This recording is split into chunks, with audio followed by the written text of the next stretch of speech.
Good morning or good afternoon, everyone, wherever you are. Welcome to Straight Talk on Social Media. This is Ian Desher, Pivot's Digital Marketing Specialist. Dave Neustraden is in Baltimore today, moderating some focus groups, so you just get me alone. I want to remind you that if you have any questions that you want to ask during the webinar, you can go ahead and put that in the bar, the GoToWebinar control bar, and we'll handle those questions at the end. Anyway, thanks for joining us for today's session. We're going to be looking at social media in the workplace and take a close look at the social media policies that some companies have written. Now, this was a topic that came from some feedback about what people would like to see covered in these webinars. I'm always really happy to get that feedback, and if you ever have suggestions for a topic you'd like to hear more about or any other suggestions about the webinars, do let me know. First today, let's go ahead and talk about the news, and I'll come clean and admit here that there's really not much to talk about from the past few weeks in terms of news because of the holidays. Companies just aren't making a lot of changes or announcements or introducing new features, things like that.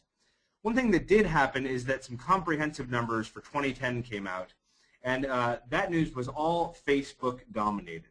First of all, it turns out that 2010 was the year that Facebook replaced Google as America's most visited website. 8.93% of all web traffic in the United States this year was on Facebook. This means that almost 1 out of every 10 pages people in the U.S. viewed this past year were on Facebook, which I think is just an astounding number. And that doesn't include the fact that the Facebook like button is on hundreds of thousands of other sites that people visit. Listen to some of these sheer numbers compiled by Mashable.com. They took some numbers on Facebook activity in a randomly chosen 20-minute segment, and here's what they found. In these 20 minutes, there were 1 million shared links, there were 1.3 million tagged photos, 1.5 million event invitations sent out, 1.6 million wall posts, 1.8 million status updates, almost 2 million friend requests accepted, 2.7 million photos uploaded, 10 million comments posted, 4.6 million messages sent, and 7.6 million likes. And that is in 20 minutes, folks. It really, for me, it totally boggles the mind what that means in terms of a full year of activity on Facebook. In terms of sharing items found online, Facebook accounted for 44% of all social media sharing in 2010, while MySpace, by comparison, declined 27% in sharing in last year also. You may have heard about the recent $500 million investment by Goldman Sachs into Facebook. After that recent investment, Facebook has now been valued at $50 billion. That's 50, $50 billion. And this has raised speculation that Facebook will go public with an IPO most likely sometime next year, 2012. So clearly this is all big news about Facebook, or rather more news that Facebook is big. What's the main takeaway here for you? Well, if your company is on Facebook, you're in the right place. That has become clear from these numbers. And if your company is still considering whether or not to hop into Facebook, really the time has come.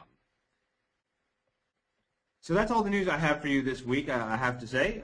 Let's head into the focus, social media in the workplace. I prepared for this focus topic of this webinar by looking at dozens of social media policies and internet usage policies from companies around the world, from small to large.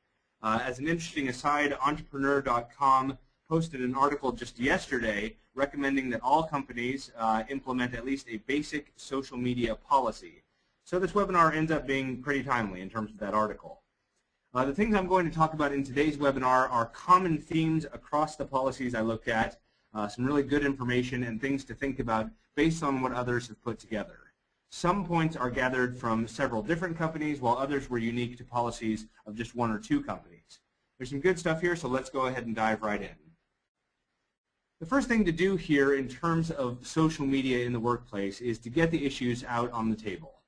Here are some things that you want to be thinking about as you consider a policy for how your employees use social media.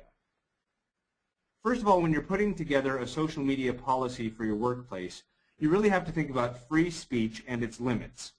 A recent court case ruled that an employee had been unlawfully fired when the employee posted some nasty things about her employer on her personal Facebook page. Now, whether or not she was using good judgment, and I think it's pretty clear she wasn't, the fact remains that there are limits to what you can and can't make people do with their personal social media pages. As reported in Business West, the National Labor Relations Board has taken the position that criticizing one's employer on Facebook or other social networking sites constitutes protected, concerted activity under the National Labor Relations Act. So when you create a social media policy for your company, you do have to think about what you can and can't ask people to do, and be really aware of issues surrounding free speech that are going to arise with that. That said, the second thing to think about is your company's public face or faces. It's important to help employees understand that if they are going to tell people they work for you, in some ways wherever they go and whatever they do might be reflecting on your company. Now, that doesn't mean that every moment of their lives they are responsible to the company for their actions, but it does mean that when they interact with people online, they need to be mature and careful about how they do or don't represent the company. An employee who jumps into an online forum or a thread of posts where people are talking about your company and announces that they work for you needs to understand what they're doing and what the possible consequences are, and more importantly needs to understand whether or not they have the authority to speak on behalf of your company. Anytime any employee of your company identifies themselves as such through social media, that person becomes the public face of your company. So it's important for those employees to understand exactly what that means. Most social media policies I looked at specifically tell employees not to attempt to speak on behalf of the company unless they are specifically authorized to do so. The next issue to think about is generational differences among employees. Most companies employ people of various ages, which sometimes will mean people who have different levels of comfort with using social media, sharing things on social media, and so forth. In general, though there are many exceptions to the rule, older employees are going to be less familiar with social media than younger employees, and will also be more concerned about privacy than younger employees. That's a generalization, but it holds pretty true. So what do you do with disparities with social media in and among your company? I think there's a handful of things that are important to think about and implement in this regard. First of all, make sure your company is having the discussion about social media on an ongoing basis. Encourage talk about social media among your employees within a structured, sort of formal setting.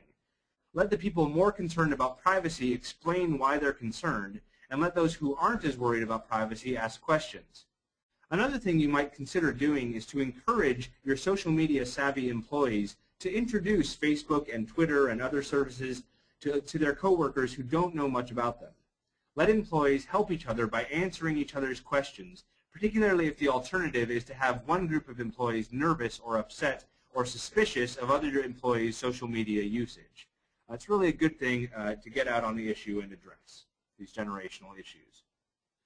The fourth issue to put on the table is social media connections among your employees, between employees. What happens to the workplace when your employees are interacting with each other through Facebook and Twitter within and outside of the workday? Again, this isn't something that you can or should try to control, but be aware that it's a dynamic at play in the modern workplace. What you need to help your employees understand is that personal social media use should never get in the way of their ability to do their job, and that includes being able to interact with their coworkers. You have to work with these people even if they made an inappropriate comment on one of your photos, even if they defriended you or got points from you on Farmville. Now, with these issues in mind, let's look at how you should advise your employees to use social media. First, let's talk about who you are on social media. The first issue to think about is your professional identity on social media versus your personal identity. An article came out just last week saying that many people have two personalities on social media, one for their work and one for their personal life. I really don't think there's a right or wrong answer to this particular issue, but it is one thing worth thinking about. Should you have two Facebook accounts, for instance, one for your friends and one for networking? In my other life, away from Pivot, I'm a pastor of a small church, and I have many friends from seminary who maintain one personal profile and one professional profile for their congregation. On the other hand, I have another pastor friend who adamantly and passionately told me he thinks that having two profiles is dishonest because if you can't just be yourself, then there's something wrong with who you are. Well, thankfully, most people aren't pastors, but this is an issue worth having your employees think about. Again, you can't force anything, but you can recommend.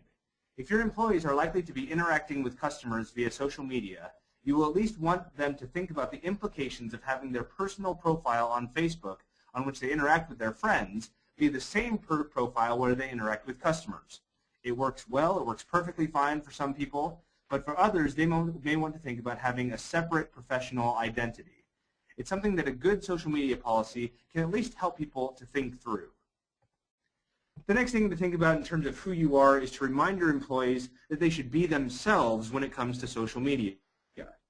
Many of the social media policies I looked at advised employees to be themselves, not in the sense of expressing their own personalities, but more simply and more literally, these policies were saying, don't create a fake identity for yourself in social media.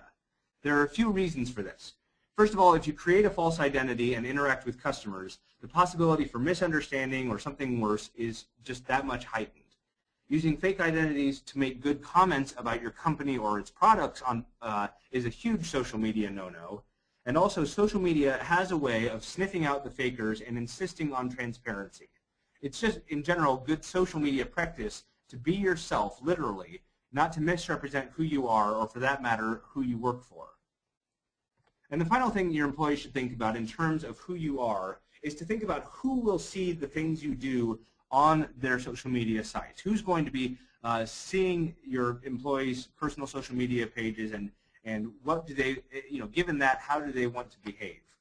As the Red Crescent Society social media policy puts it, don't say anything online that you wouldn't be comfortable seeing quoted on CNN, being asked about by your mother, or having to justify to your boss. That's a great and simple test for the kind of things that you should or shouldn't be posting via social media. Would it be good for the news, your mom, or your boss? Let's move on to how you or your employees should behave on social media. Now, these are going to seem fairly basic maybe, but they showed up again and again on the social media policies I looked at. The first is to be respectful. Whether you are interacting with your best friend or your boss or your great Aunt Nellie, be respectful. This is doubly true when you are interacting with customers.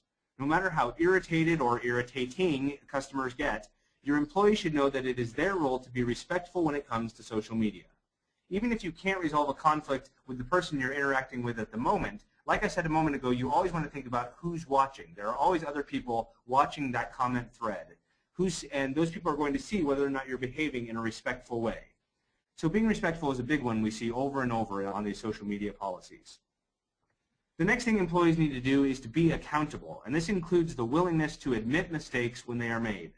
Whether mistakes are made on a personal social media profile, in a series of blog comments, in a customer discussion forum, or wherever, employees need to know that they should be accountable at all times. The companies that have been the most successful in terms of social media are the ones who are willing to say that they messed up about something. So many social media policies that I looked at advise employees to do just that very thing, to be accountable for their actions when it comes to social media. And the last thing in terms of how to be is that employees should be responsible. Intel's social media policy reminds employees that you may be personally responsible for your content. That means that there may be consequences for what you say via social media, so it pays to act responsibly in the first place. Being responsible means thinking about what you post before actually doing it, and thinking of yourself as an ambassador for your company wherever you're interacting online in such a way that might reflect on the company. Responsibility is big for social media policies, again, that's one of those things that we see again and again.